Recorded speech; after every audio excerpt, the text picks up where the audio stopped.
അതിന് മൊത്തി സൂട് കൂന്തൽ വത്തല് തല കിളിമി ചെമ്മലി എന്നിച്ചാതി പടക്കണ മീനാണ് വെക്കാൻ നോക്കി നിൽക്കണ്ട മടിച്ചു നിൽക്കണ്ട വന്നോളിയും മോർച്ചോളും ഇജാതി ഒന്നും തോന്നുമ്പോ കിട്ടൂല കാണുക കായലരികത്ത് വലയറിഞ്ഞപ്പോ വളകിലുക്കിയ സുന്ദരി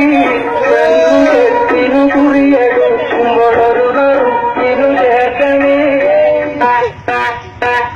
ഒരു വട്ടം കണ്ടാൽ മതി പിന്നെ കൊണ്ടുപോകാൻ നമുക്ക് ഏജാറില്ല അതാണ് നമ്മുടെ മീന്റെ ക്വാളിറ്റി അതിനാ മൊത്തി സൂത കൂന്തൽ വത്തല തല കിളിമി ചെമ്മലി